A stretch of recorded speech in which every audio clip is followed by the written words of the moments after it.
Oke guys, welcome back to Daily Charting with Toshi, di mana kita akan daily chart your favorite cryptocurrencies. Oke, dan sekarang kita masuk ke DCWT sesi pertama di mana kita akan membahas mengenai Bitcoin dan Ethereum ya. Tetapi buat lo yang pengen pair favorit itu dimasukkan ke DCWT sesi kedua, komen di bawah. Apabila cukup banyak demand-nya, kita akan masukkan ke DCWT sesi kedua ya. Nah, sebelum kita mulai, seperti biasa mengingatkan cara termurah dan termudah untuk mendukung TCI adalah dengan sebentar saja post videonya, lu like our video ya, dan mungkin buat teman-teman lu yang udah bosen nih gitu ya, bosen banget sama FOMO dan JOMO, all in mulu kerjaannya ya, boleh pertimbangkan buat kirim juga video ini ke mereka supaya mereka bisa pelan-pelan berubah gitu ya. Dan buat lu yang miss out, kemarin gue sudah bikin satu video on-chain analysis ya. Dan menurut gue hasilnya cukup apa ya? Ya cukup menarik. Jadi buat lo yang belum nonton, lebih baik nonton ya. Karena ada penjelasan secara on-chainnya. Kenapa cryptocurrency market cenderung melemah belakangan ini ya. Oke, kita bisa di sini terjadi koreksi sebesar 0,83% dalam 24 jam terakhir. Total market cap di 2,24 triliun USD. Bitcoin dominance meningkat 0,53%, volume meningkat juga sebesar 5,05%. Ya, ini Bitcoin dominance meningkat padahal Bitcoin dibilang bullish banget juga enggak. Artinya altcoins drop ya. Solana ngedam 5%-an, XRP 3%, Doge 4%, dan seterusnya ya. Untuk detailnya nanti kita bahas di DCWT sesi kedua. Sekarang kita fokus dulu ke Bitcoin dan Ethereum ya. Nah, kita bisa di sini Bitcoin sebenarnya kemarin atau lebih tepat jam 7 pagi tadi sempat daily close sedikit di atas dari struktur di 61.158 ya, tetapi kalau kita di sini ya volumenya kecil gitu. Volumenya kecil, berbeda seperti di sini. Ini volumenya gede kan? Bahkan di hari sebelumnya pun tanggal 2 Mei dibilang super bullish juga enggak ya, cuma 1%-an meningkatnya tetapi secara volume besar. Besoknya langsung ya pump ya. Nah, kali ini momentumnya lebih kecil, signifikan begitu. Jadi mungkin ini fake out. Mungkin ya, kita bukan ngomong pasti. Lagi-lagi kita tuh bukan grup, bukan channel yang masuknya tuh ke dalam perdukunan gitu, bukan ya. Jadi di kita tuh nggak akan keluar kata-kata kayak, lihat nih, tanggal misalkan berapa, tanggal 30 Agustus gitu, tanggal 17 Agustus waktu lagi kemerdekaan Indo katanya nanti akan terjadi A, terjadi B. Enggak, kita bukan dukun ya. Kita nggak pernah bisa tahu kapan persisnya akan terjadi satu hal, tapi kita mengolah data. Nah, dari data itu kita bisa menemukan suatu scenario, scenario A, scenario B, scenario C gitu ya. Biasanya paling gampang sih bullish dan bearish. Nah, kalau lu nggak suka tipe yang menganalisa dua arah gitu, yang mempersiapkan supaya nggak FOMO gitu ya, mungkin bukan channel lu gitu, nggak cocok gitu ya. Lu kayak nyari seblak di toko sushi gitu ya, jangan marah ke toko sushi kalau nggak ada seblak gitu, karena ya toko sushi apa yang jualan seblak gitu kesannya kan. Nah ya sama gitu, jadi mungkin selera orang berbeda-beda. Adanya yang sukanya deterministik, yang katanya pasti-pasti aja, ya nggak ke sini karena di sini kita paling anti sama yang namanya pasti-pasti ya. Oke. Selanjutnya kita akan lihat secara economic calendar ya. Hari ini nggak ada apa-apa ya. Ya ada sih tapi bintang 2 dan bintang 1. Jadi biasanya nggak terlalu ngaruh. Jadi kita skip aja ke besok. Dan besok nggak main-main, langsung keluar beberapa data penting. Yang pertama adalah PPI. Buat lo yang nggak tahu, PPI ini juga menghitung inflasi lah, kasaran seperti itu. Ada CPI, ada PPI. Ngitungnya cara ngitungnya sedikit berbeda, tapi intinya ngomongin juga soal inflasi ya. Dan yang nggak kalah penting, arguably lebih penting daripada ini adalah speech dari Jerome Powell ya, yang akan keluar nanti jam 9 malam. Ya tumben, biasanya lebih pagi ya. Besok jam 9 malam udah keluar. Ya tentunya untuk ini harapannya ya kita pengennya si Jerome Powell semakin ini ya, semakin dovish gitu, mulai ngomong kapan mau nurunin interest rate ya, walaupun pada faktanya terakhir kali di 2019 tuh ya, Jerome Powell tuh FOMC meeting dia bilang gak akan ada interest rate cut sampai 2020. Faktanya bulan depannya langsung rate cut. Jadi gini, ini tuh penting, bisa menggerakkan market, tetapi yang dikatakan oleh Jerome Powell itu kadang-kadang bisa aja cuma apa ya, janji palsu gitu ya. Kasarnya gitu ya, janji palsu. Karena terakhir kali seperti itu. di 2019 bulan Juni ya, Jerome Powell bilang kita tidak akan ada kita kemungkinan besar tidak akan ada peningkatan sampai 2020. Tiba-tiba bulan depannya langsung di-cut sama dia ya. Langsung di-cut interest rate-nya. Jadi ya bisa mempengaruhi market, tetapi at the end of the day yang paling benar-benar ngaruh ke makro ya, secara makro ya adalah tindakannya. Kalau tindakannya memotong ya udah langsung ada pergerakan di market gitu ya. Oke, next kita geser ke newsnya dari US ya, dimana kita tahu Amerika lagi rame nih, udah mau pemilu ya. Gue juga udah sempat bahas ya mengenai apakah pemilu ngefek nggak ke kebijakan The Fed ya, interest rate dan seterusnya. Ya buat lo belum nonton boleh cek di DCWT DCWT lagi ya, di TCI ya, di channel TCI cari ya mengenai pemilu dari US ya. Nah, seperti yang kita tahu sekarang si Donald Trump jadi pro kripto, padahal sebelumnya 2021 gitu ya dia bilang Bitcoin seems like a scam ya. Nah, tapi memang Donald Trump kan orangnya ya gimana ya, pinter-pinter licik gimana gitu ya. Ya cerdik lah, jangan licik ya, kayak jahat banget ya, cerdik ya. Dia tahu si Biden itu jelas-jelas anti kripto. Nah, dia lihat di Amerika itu banyak sekali orang yang pro kripto, suka nggak suka ya. Jadi dia mulai mengubah politiknya nih ya. Nah, jadi mungkin kalau kita pengen Amerika lebih terbuka dengan kripto ya ke Trump sekarang. Atau pilihan keduanya gini, Trump tuh kan kuat ya, secara politik kuat di US. Yang jujurnya lebih ideal dari awal memang pro kripto tuh si Bobby Kennedy Jr. ya.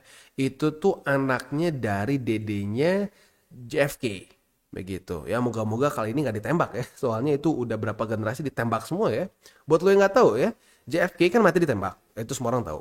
Bobby Kennedy waktu lagi mau jadi presiden, bahkan kayaknya udah kepilih kalau nggak salah, gue lupa udah kepilih atau enggak, pokoknya lagi pemilu gitu ya, dia ditembak juga mati gitu. Nah moga-moga ini sekarang si Bobby Kennedy Jr. nggak ditembak juga ya. Tapi itu sebenarnya kalau mau ngomong yang paling ideal sih dia lebih udah pro crypto dari dulu. Trump ya at least a lot better dibanding Biden ya. Biden kita tahu sendiri ya, udah banyak compilationnya, itu orang udah senile, udah pikun, udah ya lihat sendiri deh. Biden udah kacau lah begitu. Jadi dia cuma kemungkinan besar menjadi boneka dari Partai Demokrat gitu. Next kita geser ke analisa di Twitter. Nah, ini ngomongin apabila di sini itu ternyata masa-masa yang akan membuat kita lanjut aja ke atas, nggak pakai koreksi lagi bang gitu, ternyata naik ke atas gitu ya.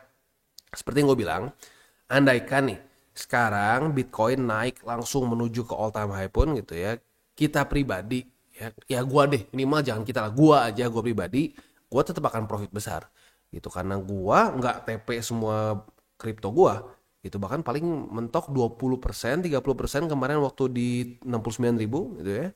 Nah, tapi gue udah punya peluru kalau sampai dia turun lagi. Ya kalau naik ya gampang, itu peluru dipakai buat averaging apa aja gitu. Tetapi intinya posisi gue sekarang ini mau naik mau turun udah siap begitu ya. Nah tapi buat lu nih mungkin yang kaum ntar dulu aja, mungkin juga gara-gara gini nggak dengar, kata Bang Toshi bisa nembus bull support band, bisa sampai 55% ya. Udah aja kita jangan beli dulu. Jadi nggak ada masuk ke market sama sekali. Tunggu sampai Bitcoin drop misalkan ke 33.000 begitu ya. Nah, tiba-tiba kejadian skenario yang bullish kayak gini nih. Naik ke atas. Nah, ya, ujung-ujungnya jadi kayak gini nih ya. Ujung-ujungnya nanti akan nyangkut gitu ya.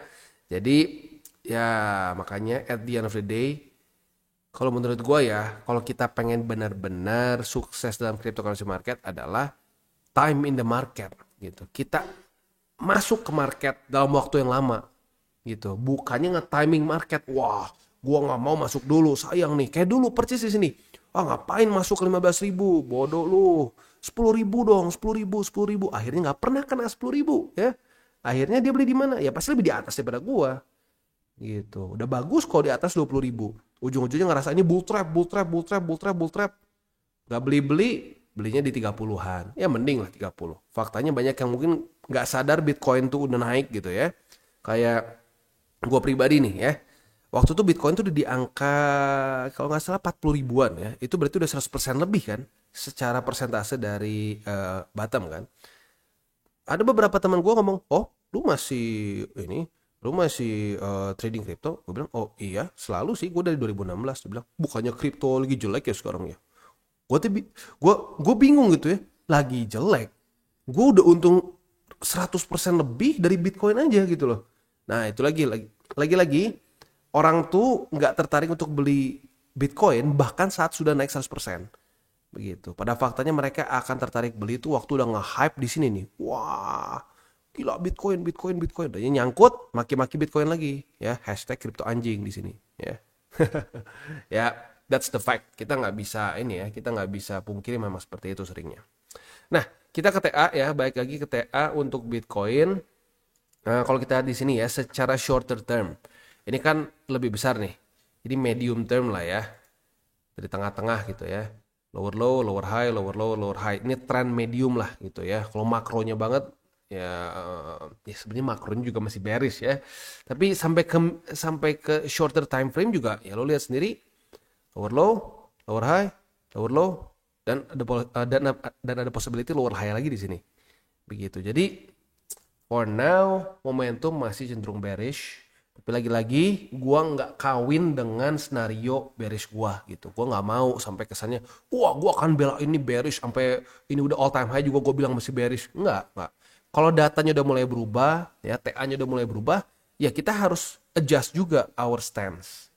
Begitu. Contohnya apa? Kayak misalkan the Fed memutuskan untuk menurunkan interest rate, ya tiba-tiba diturunin karena di US terlalu banyak orang nganggur gitu misalkan ya, atau apapun itulah ya.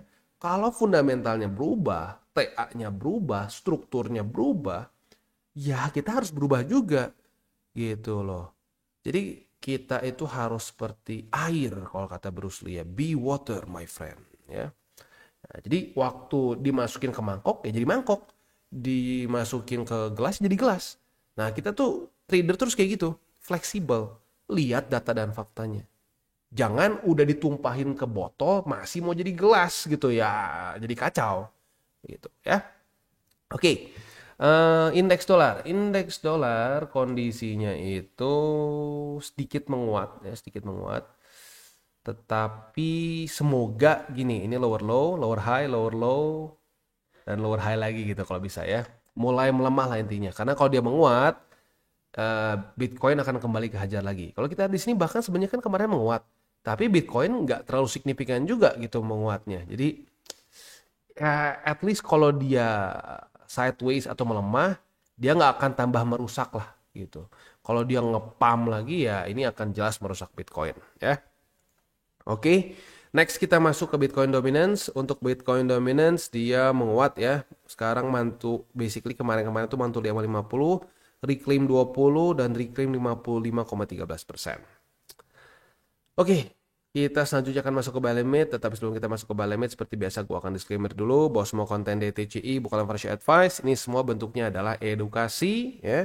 Lalu bagaimana cara untuk mendukung TCI? Lu bisa like our video, bisa share our video, atau juga ya lo bisa menggunakan link referral kita di bawah ya. Dan jangan lupa juga buat lo yang belum nonton on chain, nonton ya. Kenapa? Karena ya lagi-lagi ada satu benang merah yang kita bisa tarik secara TA, fundamental maupun on chain ya. Jadi sekali lagi buat lo yang belum nonton, itu gue upload kemarin ya, on chain analysis. Oke, today's video is brought to you by Bybit. Jadi mana kita bisa lihat di sini, Bybit ada berbagai macam program yang sedang berjalan. Yang pertama adalah SEA Games Competition ya. Jadi buat lo yang mungkin nggak bisa jadi atlet ya, lo bisa mewakili Indonesia lewat SEA Games kompetisi trading derivatif ya. Dimana kita bisa memenangkan total hadiah sebesar 120.000 USDT ya. Dan pendaftaran masih ada waktu. Jadi buat lo yang tertarik silakan bisa ikutan ya. Tentunya pilih ya, kalau lo dari Indo ya Indo ya. Dan kalau kita di sini Indonesia memang paling banyak juga di sini. Jadi memang Bybit nih kayaknya di ASEAN ini mungkin yang paling populer itu di Indo ya. Orang-orang Indo paling suka pakai Bybit kayaknya ya.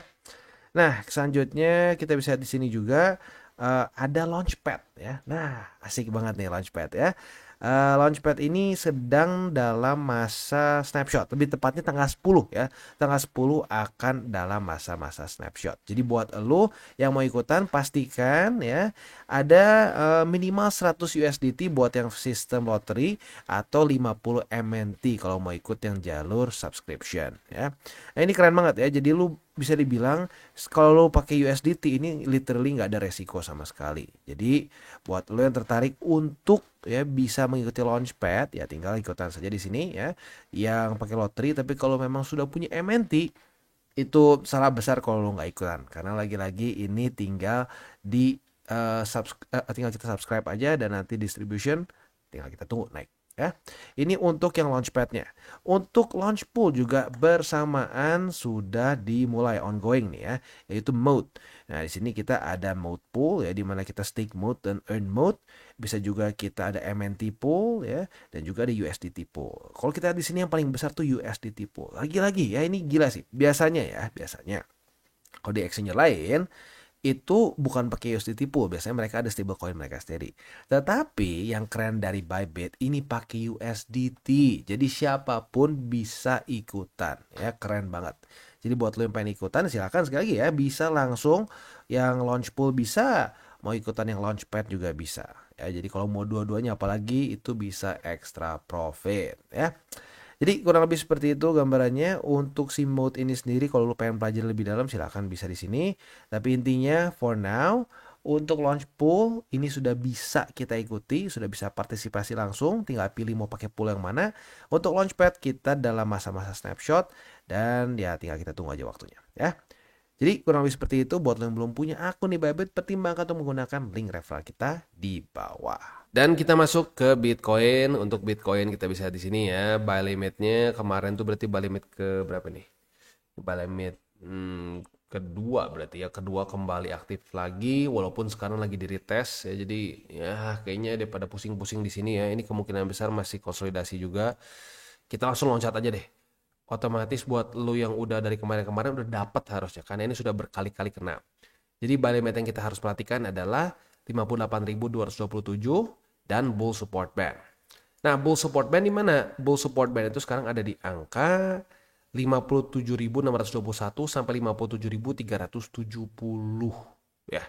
Itu untuk buy limit di Bitcoin gitu ya. Semoga saja kalau sampai momentum bearishnya berlanjut gitu ya dan masuk scenario yang benar-benar kita bahas kemarin-kemarin, harapan utama gue adalah dia ketahan di bull support band.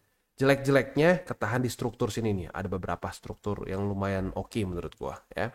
Karena kalau sampai itu juga jebol ya kita harus siap dengan scenario yang nggak enak yang di sini nih ya, dimana bull support band jebol dan dia basically koreksi sampai 55% gitu ya. Gue juga nggak mau kayak gini sih sebenarnya, malas gitu ya ngelihat portonya sedikit mual, tetapi ya kita mendingan siap dengan possibility terburuknya gitu. Jadi kalau sampai kita kena kita nggak KO gitu ya.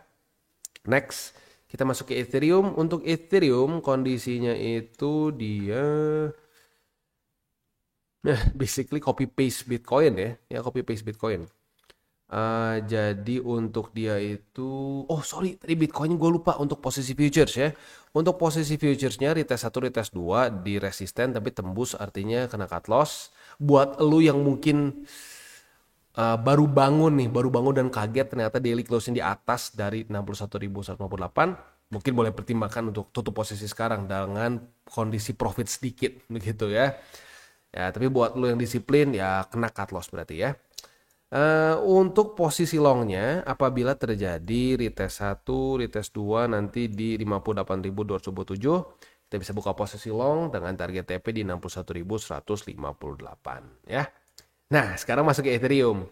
Untuk Ethereum kita bisa lihat di sini kondisinya itu mirip banget kayak Bitcoin ya. Sama-sama retest 1, retest 2, sama-sama jebol juga ya. Bukan jebol, sama-sama reclaim juga. Jadi untuk buy limitnya Ethereum lebih bijaknya sih tetap sama aja, tinggal satu yaitu di angka 2.828,5 ya, itu untuk posisi spotnya. Untuk posisi futuresnya, posisi shortnya sama-sama kena cut loss. Tapi buat lu yang mungkin kesiangan bangun dan sekarang posisinya malah profit, udah tutup aja. Itu hoki namanya ya, dikasih kesempatan sama Tuhan buat nggak kena cut loss kasarnya seperti itu ya. Nah, untuk posisi longnya gimana? Untuk posisi longnya apabila terjadi retest 1, retest 2 di 2828,5, kita bisa buka posisi long dengan target TP di 2920,7 ya. Itu kurang lebih setup untuk di Ethereum secara strukturnya at least for the shorter term ya bearish ya. Lower low, lower high, lower low, lower high, lower low, dan ada possibility lower high dan lower low lagi. Lagi-lagi masih possibility, kita belum tahu ya. Tapi seperti yang gue sudah bilang dari beberapa DCWT gue sebelum-sebelumnya ya, selama fundamental besarnya masih belum berubah, I think it's gonna be just a slow bleed to the downside gitu ya. Slow bleed pelan-pelan ke bawah gitu. Bisa lah ada beberapa news yang mungkin bisa bikin ya naik dulu sedikit kayak gini nih. Percis kayak gini. Ada satu news dulu yang bikin bullish. Udah gitu ke reject lagi dan seterusnya. Ya. Ini bisa berubah kalau ada fundamental, ada naratif baru di kripto. Selama fundamentalnya dan naratifnya masih sama, menurut gua lebih cenderung akan ke bawah. Begitu, mirip-mirip kayak di sini nih. Mirip-mirip kayak Bitcoin waktu di zaman ini nih. Nah, ini nih. Kalau lo lihat, walaupun nggak sama percis, tapi ada kemiripan yang lumayan ya. MA8 jebol. Nah, bedanya di sini sempat reclaim lagi, jebol lagi. Nah, udah gitu melemah ke bull support band, turun lagi, turun lagi. Nah, gitu tuh ya. Karena di sini nggak ada naratif buat apa-apa, gitu nggak ada naratif buat satu movement baru untuk Bitcoin. Nah, mirip-mirip kayak sekarang. Gitu. Jadi, itu dia makanya kenapa stance gue masih cenderung bearish until ada perubahan di fundamentalnya. Ya paling gampang the Feds. Kalau the Feds pivot, nah itu mungkin ada perubahan gitu ya. Tapi pivotnya pun sekali lagi ada syaratnya gitu. Ya syaratnya adalah tidak terjadi resesi. Karena kalau terjadi resesi seperti yang gue sudah bilang, ini mungkin buat lu penonton DCWT setia udah iya bang interest rate ya bener karena gini nggak semua orang udah nonton bagian itu makanya gue selalu ingatkan dengan possibility ini gitu ya. Orang kan selalu berpikir interest rate rendah akan membuat Bitcoin ngepump. Bener banget karena liquidity-nya banyak. Tetapi kalau kena resesi dulu ya sama aja kayak gini. Lu kepecat nih. Lu abis kepecat lu mikir beli Bitcoin atau lu mikir beli makanan. Ya kemungkinan besar beli makanan dong lapar gitu kan ya. Ya maka dari itu kalau resesi biasanya Bitcoin bisa drop dulu gitu. Itu disebut sebagai hard landing. Tapi kalau dia berhasil soft landing itu apa artinya? Interest rate-nya turun tanpa resesi. Nah, itu mungkin Bitcoin bisa lanjut naik. Gitu ya. Jadi bukan cuma sekedar turun aja interest rate-nya, tetapi turunnya harus dengan aman, dengan smooth, ya soft landing. Pusing-pusing dah Jerome Powell ya, memang pusing. Lihat aja tuh makin putih rambutnya ya. Ya stres mikirin kayak beginian ya. Gimana caranya bikin soft landing? Karena rata-rata seringnya gagal gitu loh. Jadi ya pokoknya yang penting kita sudah siap dengan semua senarionya. Lagi-lagi menurut gua pribadi ya, trader yang hebat bukanlah trader yang bisa wah, set bikin garis, lihat nih, beli di sini profit langsung ya. Itu banyak trader bisa kayak gitu. Trader yang hebat adalah apa? Dia bikin scenario, lihat nih dari sini dia bisa rally sampai sini, ini target TP-nya atau ini target kita lah gitu, targetnya sampai sini. Tetapi kalau sampai turun pun kita nggak ada masalah karena sudah ada plan B, C, D dan seterusnya. Itu trader yang hebat menurut gua ya. Dan jangan lupa 3 golden rule ini juga harus diresapi ke otak gitu ya. Jangan pakai uang panas, jangan over leverage dan berpikirlah jangka panjang. Ya, 3 hal itu lu benar-benar lakukan di trading journey lu, kemungkinan besar lu akan profitable. Dan jangan lupa juga buat lo yang pengen pair favorit itu dimasukin ke DCWT sesi kedua, komen di bawah. Apabila cukup banyak demandnya, kita akan masukkan ke DCWT sesi kedua. Oke guys, jadi itu adalah akhir dari segmen DCWT kita pada hari ini. Dan jangan lupa bagi kalian yang merasakan manfaat dari segmen ini, jangan lupa untuk share ke teman-teman kalian. Dan apabila lu pengen mensupport channel kita, ya TCI, jangan lupa untuk menggunakan link referral kita di bawah. Nggak wajib ya, tetapi apabila lu menggunakan link referral kita di bawah, ada macam-macam ya, dari Bybit, Huobi, Maxi, toko kripto, dan banyak lagi ya. Ya, walaupun nggak wajib, tapi kalau menggunakan link referral kita, lu secara langsung membantu perkembangan dari TCI. Dan satu lagi, jangan lupa juga untuk join Telegram group kita, di mana kita bisa ngobrol-ngobrol santai mengenai dunia cryptocurrency secara 2 arah. So, jangan lupa untuk like, subscribe, click the bell icon, and see you on the next video.